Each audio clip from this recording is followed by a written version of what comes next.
What do you mean she gutted the house? My voice echoed through my hotel room in Tokyo as I gripped my phone tighter. My neighbor Susan's voice crackled with concern on the other end. Amanda, you need to come home. Your sister-in-law, she's torn everything out. The original woodwork, the stained glass, everything. I felt my knees buckle as I sank onto the bed. The century-old Victorian house that had been in my family for 4 generations wasn't just a building. It was our legacy, filled with irreplaceable craftsmanship and memories. And now Diane, my brother's wife of barely 2 years, had taken it upon herself to modernize it while I was away on a 3-month teaching exchange. I tried to stop her, Susan continued, her voice trembling. But she had some company document showing she had authority to make changes. She said you'd be thrilled with the surprise. Surprise. The word hit me like a punch to the gut. The only reason Diane had access to the house was because I'd allowed her to use it for her photography business while I was away. My brother James had insisted she was responsible, that she just needed a nice space for her studio. It'll give her something to focus on, he'd said. You know how she's been struggling since losing her job. I ended the call with Susan and immediately dialed James. It went straight to voicemail. Of course it did. He was probably at another medical conference, completely unaware of what his wife was doing to my home. Our home. The house our great-grandfather had built with his own hands in 1924. Before I could try another number, my phone buzzed with a text from Diane herself. Attached was a photo of what used to be my living room. The hand-carved mahogany fireplace mantel was gone, replaced by some sleek modern monstrosity. The original hardwood floors were covered in gray laminate, and the walls, the beautiful textured wallpaper our grandmother had carefully selected, were now a stark white. Surprise, her message read, bringing this old place into the 21st century. Just wait until you see what I'm doing with the staircase. Those spindles were so dated. My hands shook as I typed back, Diane, stop what you're doing immediately. You had no authority to make these changes. 3 dots appeared then. Don't be so dramatic. I have paperwork saying I can use the house, and it desperately needed updating. I'm doing you a favor. The contractor says we're adding at least 100 to the value. The contractor. Those 2 words sent a chill down my spine. I quickly called the city's building department, my heart racing as I waited on hold. After what felt like eternity, a woman named Margaret answered. Has anyone pulled permits for work at 1847 Maple Street? I asked, trying to keep my voice steady. The sound of typing filled the line. No permits on file for that address this year, Margaret replied. Should there be? I explained the situation, my words tumbling out faster as anger and fear competed in my chest. Margaret's sharp intake of breath told me everything I needed to know. Ma'am, if they're doing structural work without permits, especially on a house that age, you need to get an inspector out there immediately. We can have someone there within the hour. I authorized the emergency inspection, then called Susan back. Can you meet the inspector? I'm booking the next flight home, but it'll take me at least 24 hours to get there. Of course, Susan agreed. And Amanda, there's something else you should know. I've seen them carrying things out. Furniture, artwork, those old trunks from the attic. The trunks. My heart stopped. Those contained generations of family photos, documents, my parents' letters, my great-grandfather's journals detailing the house's construction. Where are they taking everything? There's a storage pod in the driveway. Diane said she's decluttering for you. I hung up and immediately called my lawyer, Michael, who'd handled my parents' estate. As I explained the situation, his usual calm demeanor gave way to concern. The document giving her access to use the house as a studio wouldn't cover renovations, he'd assured me. I'm pulling it up now. Yes, it specifically states no structural or permanent changes without written consent of the owner. Start documenting everything. Photos, texts, emails. I'll file for an emergency injunction. Just then, another text from Diane arrived. This time it was a video showing her walking through my grandmother's formal dining room. The built-in china cabinets were gone, leaving gaping holes in the walls. The coffered ceiling had been ripped out, exposing pipes and wiring. So much brighter now. Her voice chirped in the video. Those old cabinets were such a waste of space. Wait until you see what we're putting in instead. I'm thinking a super modern wet bar. I forwarded the video to Michael, then booked the first available flight home. As I threw clothes into my suitcase, my phone buzzed with a call from Susan. "The inspector just left," she said, her voice tight. "Amanda, it's bad. Really bad. They've removed load-bearing walls without proper support. The electrical work isn't up to code," he said. He said the house isn't even safe to occupy right now. I sat down hard on the hotel room floor, my vision blurring with tears of rage. "Is Diane there? What did she say?" "She left when she saw the inspector coming, but she was smiling, Amanda, like she knew exactly what she was doing. And suddenly, I did too. This wasn't about modernizing the house or adding value. This was calculated destruction. Diane had always been jealous of my family's history, of the house that represented everything her own family didn't have. She wasn't trying to improve it, she was trying to erase it. But as I sat there, something else occurred to me, something that made me smile for the first time since this nightmare began. Diane might have thought she had authority over the house, but she didn't know about the historic preservation covenant my parents had placed on the property before they died. Any unauthorized changes wouldn't just be expensive to fix, they'd be criminal. I pulled up my email and forwarded the inspector's report to Michael, copying the Historic Preservation Society. Then I texted Diane back. "Thanks for documenting everything so thoroughly. The authorities will find it very helpful." Her response was immediate. "What authorities? I'm improving your property. You should be grateful." I didn't reply. Instead, I gathered my things and headed for the airport. In 24 hours, I'd be home. And Diane was about to learn that some surprises work both ways. The first thing I noticed when my taxi pulled up to the house was the dumpster. My heart sank as I saw pieces of hand-carved woodwork and vintage fixtures piled inside like common trash. The second thing I noticed was Diane, standing on my porch with her hands on her hips, looking more annoyed than concerned. "Finally, I've been trying to reach James to tell him how unreasonable you're being," she called out as I approached. "These renovations are half finished and now there's some ridiculous stop work order posted everywhere." I walked past her without a word, my boots crunching on demolition debris that littered what used to be my carefully maintained garden path. The front door was propped open, allowing me my first real-life view of the devastation. The grand entryway, once a showcase of craftsman woodwork, had been stripped bare. The smell of fresh paint and sawdust couldn't mask the underlying scent of mold, likely from exposed walls left unprotected during recent rains. "The contractor says all this red tape is adding thousands to the budget," Diane continued, following me inside. "You'll need to transfer more money to cover the delays." I turned to face her, keeping my voice steady. "Where are the trunks from the attic?" "Oh, those old things," she waved dismissively. "They're in storage. This house had way too much cluttered history. I'm giving it a clean slate." "And the stained glass windows?" I asked, noticing the gaping holes where the century-old windows had once filtered sunlight into rainbow patterns across the floor. "Being replaced with energy-efficient ones." "Really, Amanda? You should be thanking me. This place was a museum. Now it can be a real home." Before I could respond, heavy footsteps approached from the back of the house. A man in a suit appeared, holding a clipboard and wearing an expression that suggested he'd seen a crime scene. "Ms. Harrison," he extended his hand. "I'm David Chen from the Historic Preservation Society. We need to discuss the extent of unauthorized modifications to this property."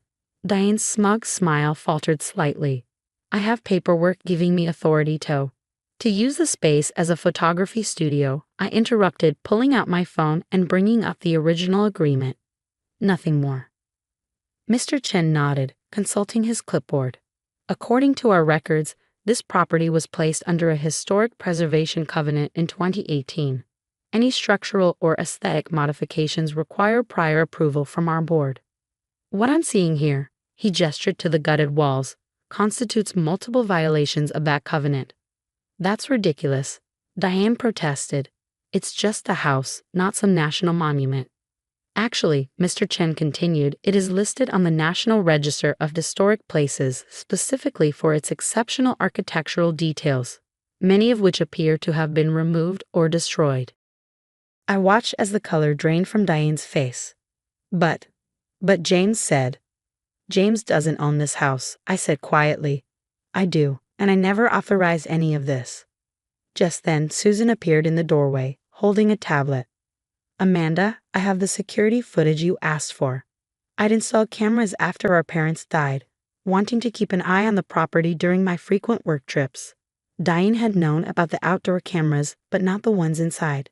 We gathered around the tablet, watching footage of Diane directing workers to remove fixtures and furniture, gleefully pointing out elements to be destroyed. But it was the audio that proved most damning. Just tear it all out. Diane's voice rang clearly through the tablet's speakers. The more we demolish, the less chance she'll be able to restore it. Then she'll have to sell, and we can finally get rid of this monument to her perfect family history. Mr. Chen's pen scratched rapidly across his clipboard. Diane's face had gone from pale to ashen. I was just trying to help, she stammered. James said. Where is my brother, by the way? I asked, though I already suspected the answer.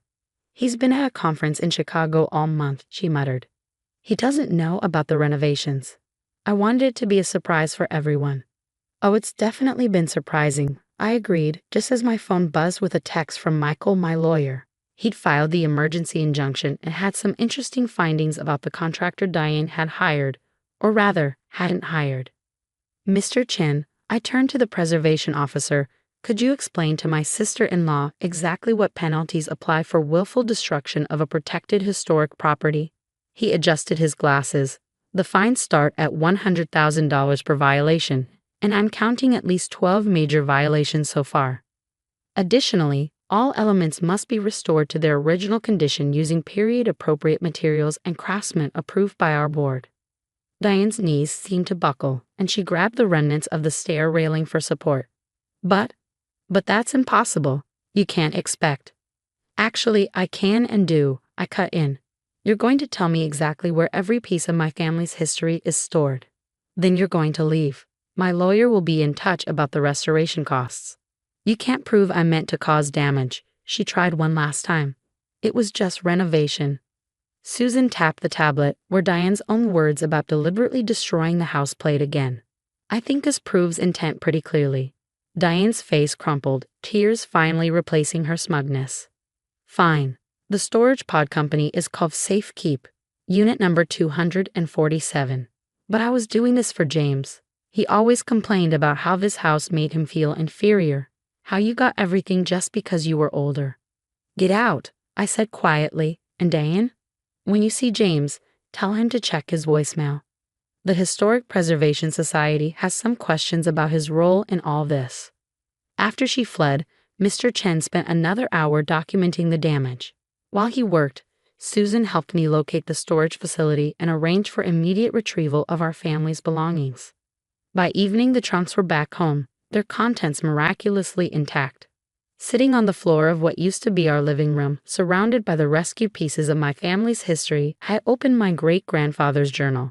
A yellow photograph fell out, showing the house on the day it was completed, my ancestors standing proudly on the same porch where Diane had stood hours earlier.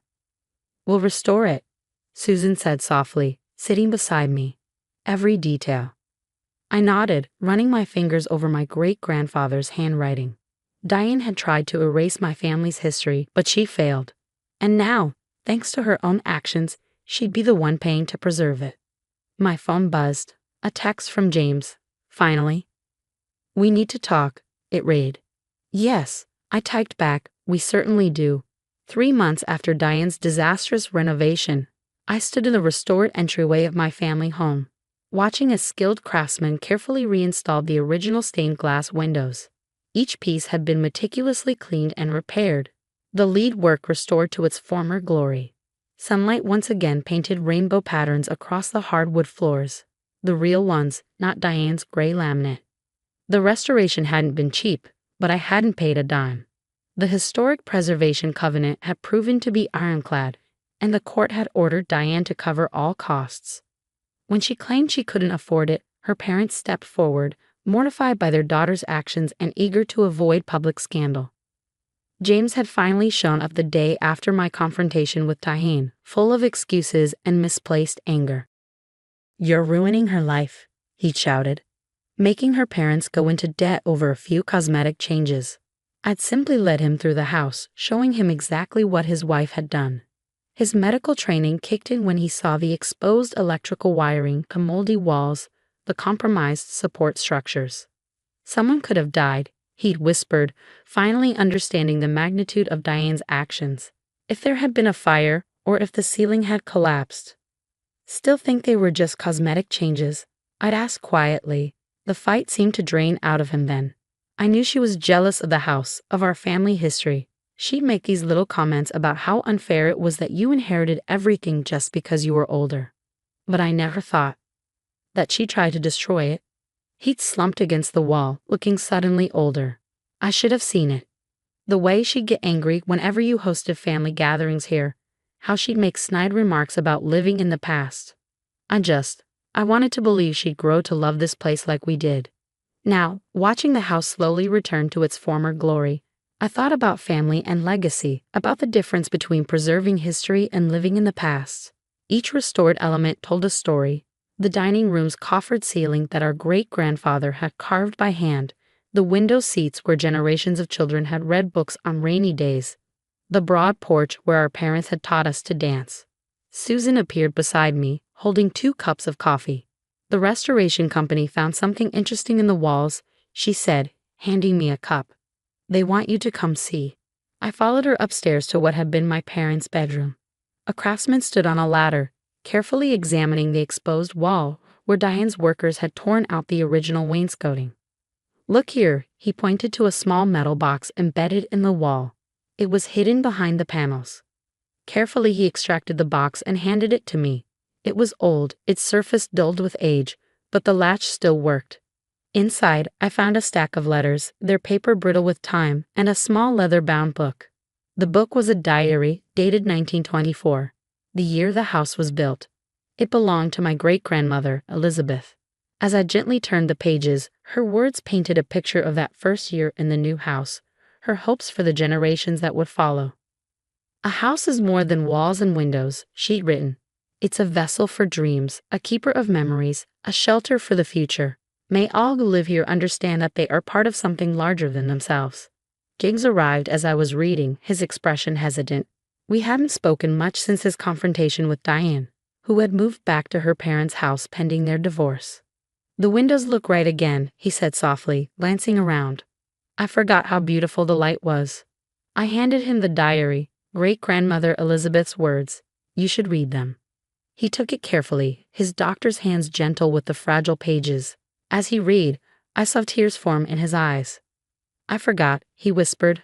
I let Diane make me forget what this place really means. It's not just your house, Amanda. It's our heritage. It's still your home too, I said. Whenever you need it. He looked up, surprised. Even after everything? Family is family, I replied. That's what this house has always been about.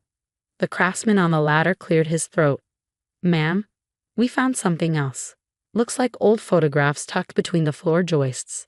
As we carefully extracted the photos, faces from the past emerged. Our ancestors building this house, celebrating holidays, marking milestones. Each image was a thread in the tapestry of our family story, preserved within these very walls. Diane never understood, James said, holding a photo of our great-grandparents standing proudly on the front steps. She saw the past as a burden to escape. But it's really a foundation to build upon, isn't it?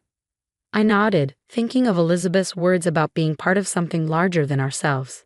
Diane had tried to erase our history, but she only succeeded in revealing its strength. Every attempt to destroy this house had only made its true value clearer. The afternoon light streamed through the restored windows, casting those familiar rainbow patterns across the floor. Outside, I could hear the quiet work of craftsmen continuing the restoration, each repair a rebuke to those who thought history could be so easily discarded. Welcome home, James, I said softly. He smiled, really smiled, for the first time in months. It's good to be home.